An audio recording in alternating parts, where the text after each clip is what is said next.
I'm Mike. I'm Jason. Welcome to Snake Envy.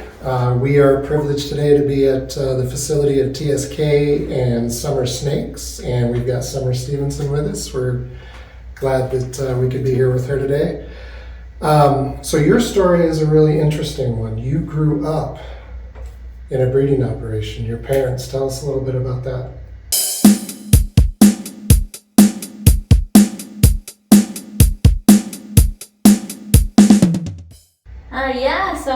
My parents had snakes ever since I was born, basically, because they started their business in the year after they got married, and I'm the third child. So they were already established by the time I was growing up and everything, and their business was just in our backyard. So I got to really go out there anytime I felt like it and go see what was going on in the room, and I really grew to love the snakes. I was always like, "Mom, what can I help with?" And I was usually too small to help with anything, but she let me just watch a lot, which was great for me. So that's the way to learn. Yeah. Did you just fall and learn everything from your parents and in saying that have you developed any of your own techniques different than your parents, incubation or anything like that, or breeding or anything like that? I'm probably a little less particular actually than my mom, but not that it's a bad thing. No, not at all. But no, really from the get-go, I just was super into the snakes. I loved that my parents did that. I loved how much my mom was she's just so passionate about it. It's something that she really, really enjoyed, and I think that I just got that from her naturally, by seeing it so much. I've heard that she's really scientific about things and detail-oriented. Really. Yeah, she is. That's great.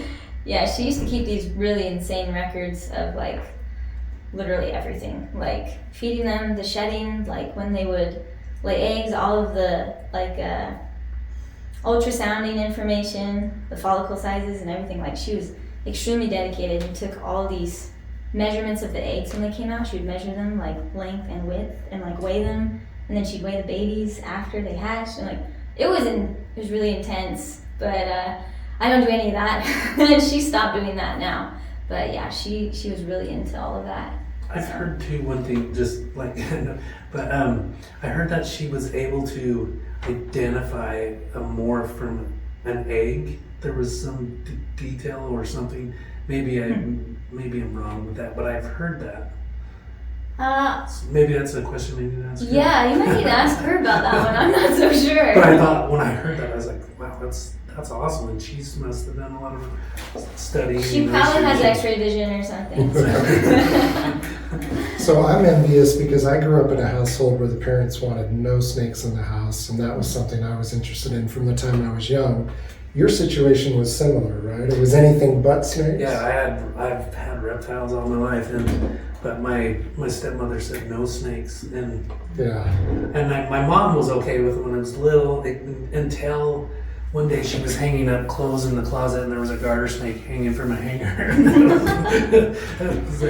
I did that too. I converted part of my closet so they couldn't see exactly how many snakes I had at any one time. So I'm envious that you grew up in an environment that was a lot more supportive. Were all of your siblings into it, or just you? Or did you ever at some point say, this is mom and dad's thing, I don't want anything to do with that? No, that was never me.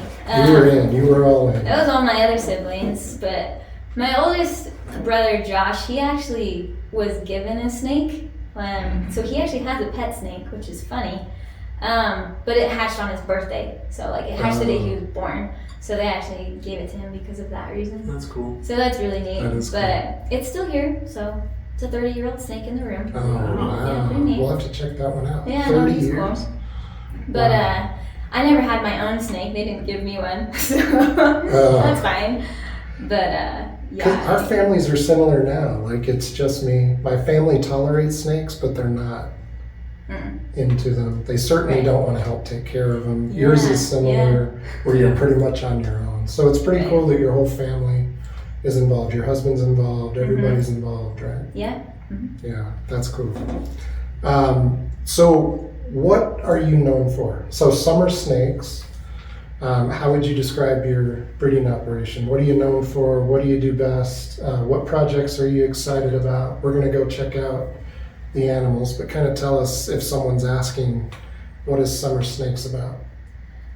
Well, I specialize in Pituophis, and I'm pretty sure we're just going to keep it there, but we'll see. So just like the bull snakes, gopher snakes, pine snakes. So that's where I found my little niche. I was like, yep, I think those are my favorite. It's hard when my parents already have ball pythons. It's like I can get my fix, looking at their stuff, and I feel good about that. And And they're doing other colubrids too, aren't they? Yeah, they got king beyond snakes pits, and kings. yeah, they got kings and corns and milks. So I have fun working with those occasionally. And you two have worked together a little bit, right? Have you got snakes from one another, or have you shared breeding projects? I don't think we've shared any projects, but we've definitely bought stuff from each other. Mm-hmm. Yeah. Probably got half my stuff from Jason, probably.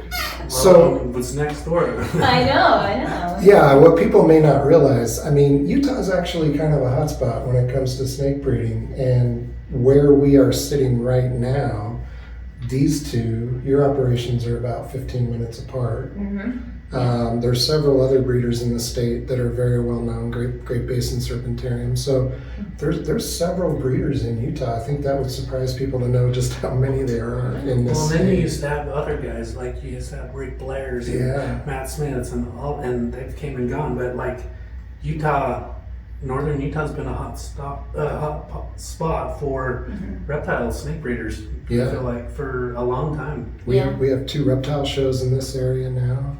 It was 1 for a long time. Now we have 2. So tell us, how many years ago did you branch out on your own? Because you were kind of working for your parents for a while, right? Mm-hmm. How many years ago was it that you said, I'm going to do my own thing? Well, I actually started doing my own thing. Oh, I don't know. I actually started with leopard geckos. Was actually where I started. Those were my favorite. But I did those for 4 years, and then moved out of those and decided that snakes. I had the special touch with snakes, and so I was like, we need to stick with snakes. And then that's when I got into my first pits. I'm pretty sure I bought my first pair in 2016. So it's been a little while. For people who are thinking of getting into breeding, what did that look like? Like you had 2 pairs to start? Well, actually, it turned out that I bought 2 females. Oh. They were supposed to be a pair, but it turned out they were 2 females. But the good news was my parents actually had bought some Applegate albino gophers that I was able to breed my females with, because they were actually albino gophers, is what I got. And so I was able to still produce out of them, which was great. So my first animals were actually San Diego gophers. So those were my first ones. And then I think I just bred those for a year, and I was like, it's not enough, I need more. So it kind of just started exploding from there, honestly. And how many pairs now? Oh boy. Should I say that on camera? I'm pretty sure I have a total of like 150 snakes right now, but breeding pairs wise are like adults. There's probably close to 75 maybe. Wow. Yeah. And that's in 6 years. Yeah. Like I said, it just kind of took off after. It gave me like 3 years of having like 10 or so. And then 1 year I bought like 30 snakes. And I was like, oh, well, that's going to be fun. Well, that's what I was curious too, is like what percentage of it is holding back and what percentage of it is going and buying new snakes. Yeah, I mean, it varies from year to year depending on what I'm producing, but with some of the bull snake projects I've had, I've definitely kept back more of those. But also you got to bring in new blood occasionally, so I've like bought new stuff from other people as well to help change things up in the room with my projects. So, do you have any like projects you're working on that are like not been done? Like anything special that you're working on that you're excited about? I mean, the tough thing is with the bull snakes, as you well know, a lot of things have already been done. Yeah. So it's hard to find something that's unique there. But I've had a couple things that have actually really worked out in my favor. One being the albino Christmas mountains, those Sonoran gophers. That was the world's first, as far as we know, right? As far Wasn't as that we a couple know. years ago? Yeah. 2-3 years ago. I got some And that was last year. and that was by accident, right? It was totally by accident. Yeah. No, I just had these two and I threw them together, and then albinos hatched, and so Wow. that was really exciting. So that was something I guess was a big project, unintentional, but worked out. And then another one was actually also in the Sonoran gophers. I proved out a different patternless gene in a different locality, which is basically the super fork gene, but it's just from a different range, right? Yep. That's So that was that neat. was very interesting to me. Like, it kind of blew me away. Like, I didn't think that would happen, but it's awesome. And there was another accident too. I had no idea. It just hatched, and I was like, "Wow, what is that?" Which is just really cool. I got super lucky. And There's always a little luck involved. Yeah, No matter what you plan for, Mm-hmm. you need some good luck. But yeah, like when you start breeding numbers and you're having holdbacks and stuff, and then cool stuff happens occasionally, right? Yeah, no, for sure. Yeah, so that really kind of sparked some real interest among those. And then this year I brought in I actually imported some bull snakes from Europe. It's this tiger line of bull snakes that I brought in that I'm really excited to start producing out of. That's probably my favorite one right now. And that's is the first year, the attempt at producing those. Yeah, they're pretty young. I mean, they're big enough. May or may not work out this year. But sometimes the males just need an extra year. So I'm hoping. Well, thank you, Summer. We appreciate it. We're gonna go check out some of the snakes. Let's make sure we see those tigers and the Christmas mountains. That'd be cool for everybody to see. It's great. Thank you.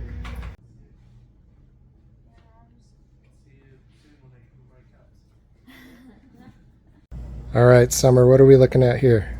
So this is probably the first albino Christmas mountain that actually hatched. There was two when it happened, and this was one of them. Both were females, and they've both already produced for me, but this is one of them. You and Jason were talking about some of the unique coloration here, where you actually have kind of some greenish colors coming through. Yeah, especially in like the big blotches on the saddles. It's pretty interesting. It's going to be exciting to see what the rest of the future generations will look like, especially as we refine it a little bit more, because we could get really intense, like more intense oranges, or maybe we'll get better yellows and like the greens coming through, and it'll be interesting to see what happens. It's kind of a bummer that you ended up with two females. I did. Yeah, I know. But still. I was happy to even have them. Yes, exactly. Yeah, this is one of the patternless Lahitas localities. So this is like that super forks gene that I was talking about. But instead of it coming from the marathon locality, it's actually from the Lahitas locality.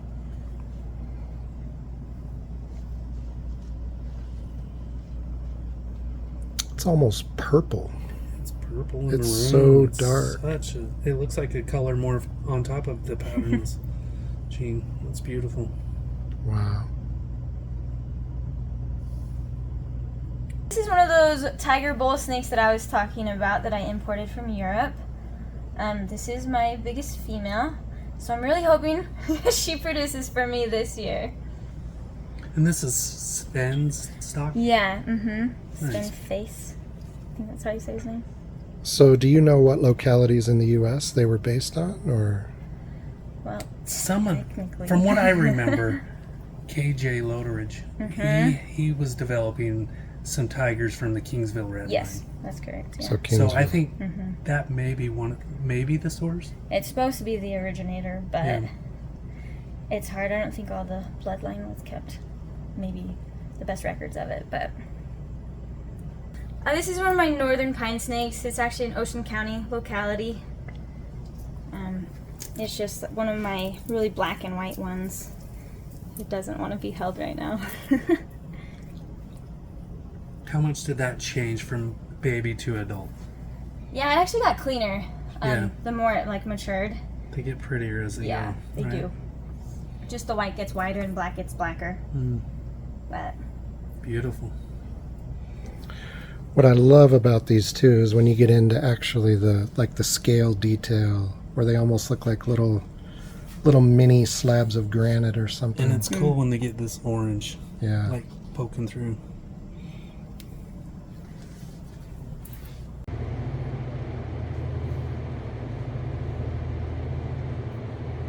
Yeah, so these are also northern pine snakes, but these are albino northern pine snakes. These are actually Burlington locality though.